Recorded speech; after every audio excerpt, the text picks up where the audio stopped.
Hi, Funsha. Hi, good evening once again. Yeah. So today let us talk about how to improve our vocabulary. That's very important because the students who are trying to learn spoken English, and not only spoken English, English after all, generally need a very strong vocabulary.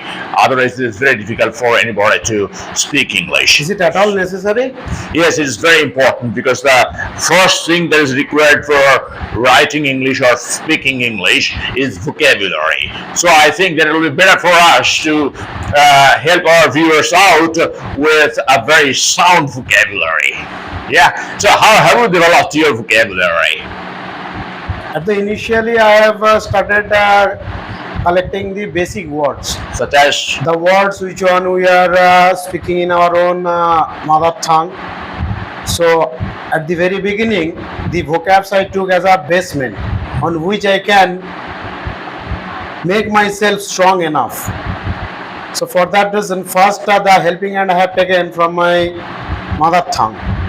So, what are the basically the words we use in our regular uses, so-called essential words? what is a method which you have followed to strengthen your vocabulary? The words which I am using in my own mother tongue, the words I have started first writing down Okay.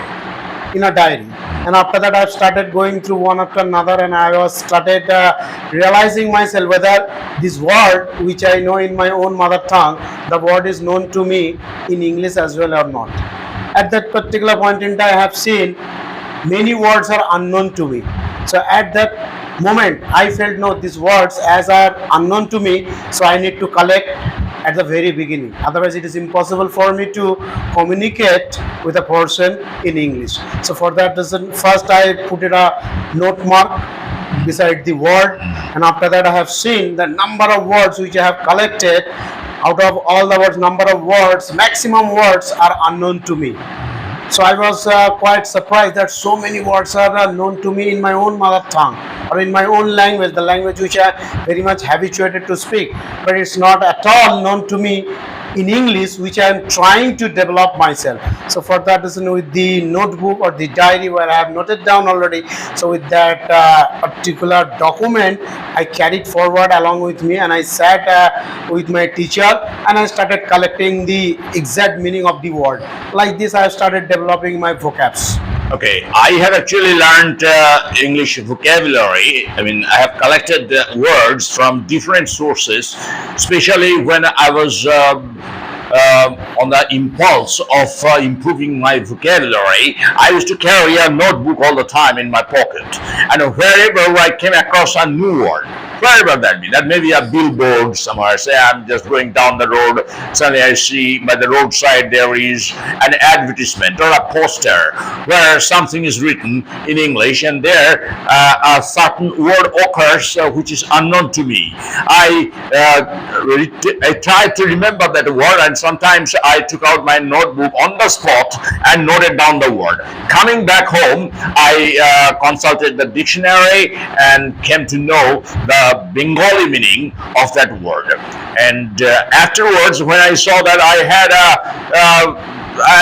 this the vocabulary necessary for speaking English in our daily life, I started collecting different sorts of phrases and idioms, because one of the speakers, I have forgotten the name of that person now. I watched TV those days, and on Doordarshan there was one guy, his name, so far as I remember, Deepak Vora. He used to host a certain show, and he once told that if you want to speak English, try to speak idiomatic English. And if you speak idiomatic English, then your English will sound better. And so I thought that it is very important for us to know idioms, so that when you speak English, we can use a lot of idioms. So I tell my friends also to use idioms when they speak English, so that I can collect some idioms from them as well. It is to a certain extent reciprocal. So when we two are talking, you are using certain words which are unknown to me, and I'm using certain words which are unknown to you. This way, we mutually help each other. So if you have friends, like-minded friends, then it is possible for you to expedite the process of learning English. For example, by idiomatic English, I mean, somebody asks me, how are you? I may say, I'm well, I'm good, I'm doing fine. Instead of that, we may use the phrase, I'm in the pink. I'm in the pink. P-I-N-K. So I'm in the pink means I'm very well. So when you are very well, so you may say, I'm in the pink. That's an idiom. Now, when you say I'm well, and when you say I'm in the pink, there is a great gulf of difference between these two expressions. Your idiomatic expression sounds very well and very nice to the person to whom you are talking, provided the person to whom you are talking knows English. Otherwise, it is better for us to avoid expressions which may baffle the person opposite you. I try to assess the wavelength of the person to whom I'm speaking, and accordingly, I use my vocabulary. Not all the words I use all the time. So when I see that I'm talking to a very educated man, I know that this man knows English in the truest sense of the term. I try to use all those idioms and phrases because I know this is the right time or right place for me to use these idioms. And the problem is, if you do not use the idioms for a long stretch of time, you are likely to forget the idioms. So you need to refresh your memory by using these vocabulary, these idioms and expressions from time to time. So for that reason, you need a certain friend circle where you feel at home. Okay? So do you use idioms when you speak I English? sometimes use, and after that I felt that most of the people are unaware of the facts. So at that particular point in time, using one or two idioms, I feel that no, the person with whom I am speaking, he or she is not at all well aware of the part of the idioms. At that particular point in time, I communicate with the person as simple as possible. So after that, whenever I communicate with another person, No, when you use idioms, what sort of idioms do you use? very common idioms which are very regular uses. For instance, For instance, if I talk about if you talk about the person which is not at all possible for on the time the person comes generally on the spot. So at that particular point in time, I use the if pigs fly. So like this kind of, there are many idioms, so which as per the statement while you are going to communicate, as per the situation, we can use it. there are many good idioms which we may use and which are very high sounding indeed. Say you are trying to convince me of something, or you are trying to make me understand something, but I'm unable to understand. Finally, you are successful in making me understand. And then I say, oh, now the penny drops. Now the penny drops. What a nice phrase. Which means, oh, now I realize, now I understand. Or say, I have heard something very surprising, and then all of a sudden my jaw drops. My jaw drops means I get puzzled, I get surprised. So there, in that case, or on that occasion, you can use this phrase, the jaw drops. Or say there are many expressions. For example, you are a married man, you have your wife, now your wife is pregnant. So when you are talking to your friend, instead of using the word pregnant, you may use some other expressions, some idioms. For example, my wife is in the family way. My wife is in the family way. Or say, if you want to be a little jocular, a little humorous, you may say, oh, my wife is in an interesting condition. My wife is in an interesting condition, which means my wife is pregnant. Or you may use, if the friend is very much close to you, you may use certain informal expressions, rather slang. Say you say, oh, you're talking about my wife. My wife can't have money as now. My wife is up the duff. Up the duff. duff.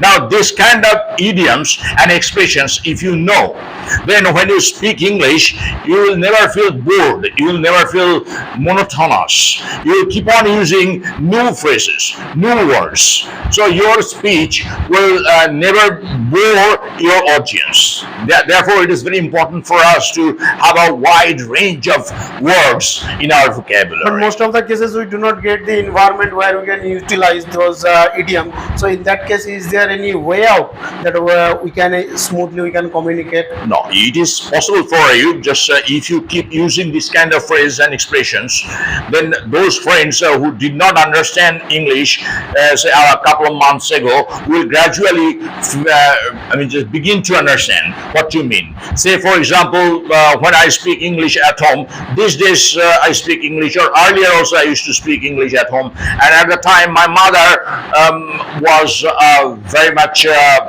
Indian Bengali lady, so she initially failed to understand English. But when I started speaking English and I stuck to my vowel, then gradually my mother was beginning to understand what I meant. So this way you can create the environment.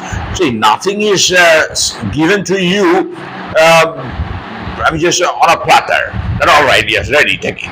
You have to work hard to get your environment prepared that best suits your purpose. Otherwise, it's not possible. So, this kind of idioms and phrases, if you do not use, your English will be very tedious. Tedious in the sense, will be very dull. People will feel very uncomfortable when they listen to you for more than 5-6 minutes. Now, if you speak to somebody for 1 minute, this is okay, all right. Any word you like, you can use. But you need a variety of words. If you do not use a variety of words, you will not feel satisfied. At least I have seen that when I speak English, if I myself do not use a lot of good words, idioms, expressions, phrases, I do not feel satisfied. So I know that when I do not feel satisfied, my listener must not feel. First thing is that you have to feel satisfied. When you feel it's okay, fine, you enjoy your own speech, then be sure others who are listening to you will also feel the vibes. So these expressions are very important. A few expressions let us talk about here for our viewers, like on the up and up. He is on the up and up. This is the phrase. On the up and up means he is improving steadily. Say somebody has started up a business. Now, after a few days, you meet that person and you ask that, how is your business going on? Oh, on the up and up, improving steadily. Okay, or on the up and up also is used in case of honesty. Say, this guy, you can trust him. He is on the up and up. He is square shooting. He is honest. He is very much accomplished. You can trust him. He will not hoax you. Say say you are in trouble. You are in trouble now in such a situation that you feel very uncomfortable where you are, and you cannot get out of that, nor can you tolerate being in that particular situation. Then you may say, oh, really, you don't know, you can't imagine the situation I'm in. I'm up a gum tree. I'm up a gum tree. This is the phrase. This is an idiom. If you use this idiom, the quality of your English will be instantly boosted up.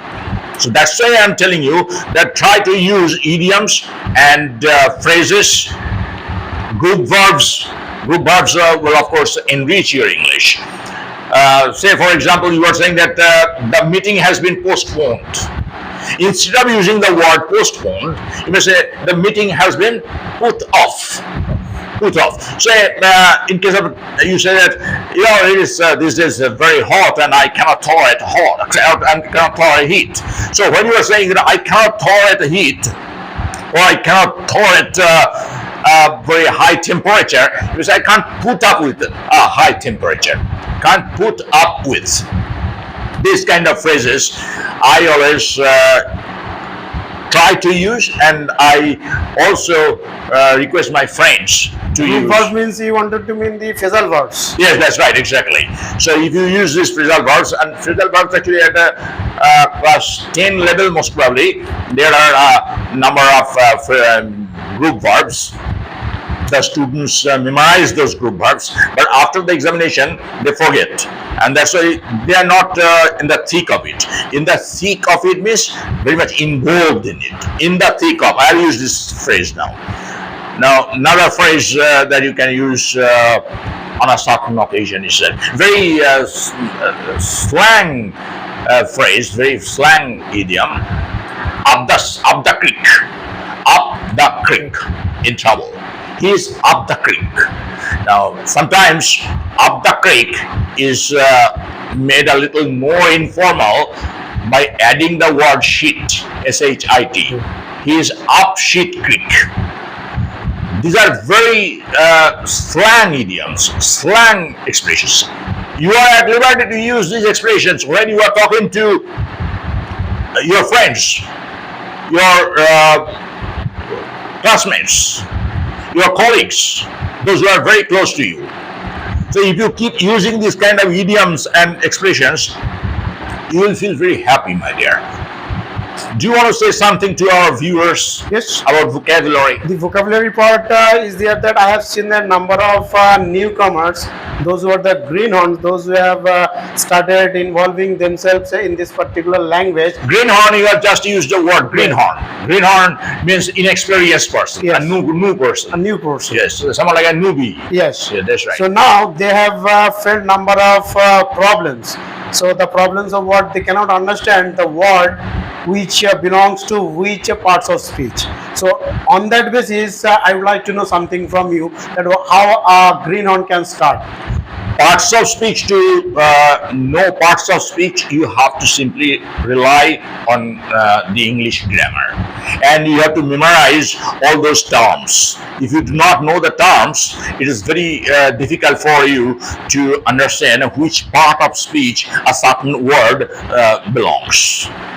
So if you see that it is an adjective, how will you understand it's an adjective or noun?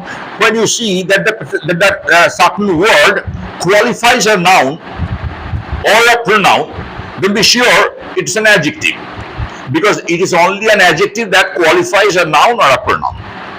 For example, he is a happy man. Now you know very well a man, man, you should have this much knowledge at least. Man is a common noun. Before that, happy is there. So if man is a common noun, the word happy qualifies that noun. This man is happy. He is a happy man. Therefore, happy, the word happy is an adjective. So this way, you have to break the sentence into its component words and see to which part of speech the word belongs. And for that reason, I shall simply advise my friends, my students to depend on a grammar book, on a very standard grammar book. And if you ask me the name of a standard grammar book, I will tell you, if you study in the Bengali medium, then for you, P.K. Sarkar is there. You can follow that grammar book. I'm not, of course, promoting any book here, okay? I'm not paid for promoting any book, but that's just, I'm sharing the names of the books which I myself have followed, or I have seen other students following. If if you ask me the name of a grammar book for the advanced students, I will recommend Practical English Grammar by A.J. Thompson. So if you have this kind of books, then your grammar will not be faulty. At least never you will feel that perhaps your sentence is grammatically incorrect. So you have to know, you have to have a good grounding in grammar. I think we have talked for a long time together. Yes. The video has perhaps become a long one. My dear friends, viewers, please have patience and watch out. Do not skip praise, okay? And try to subscribe to our channel, because if you do not subscribe, my dear friends, it is very difficult for a new channel to grow. I think you are sensible enough to understand. Thank you very much. See you again in the next session. Bye bye.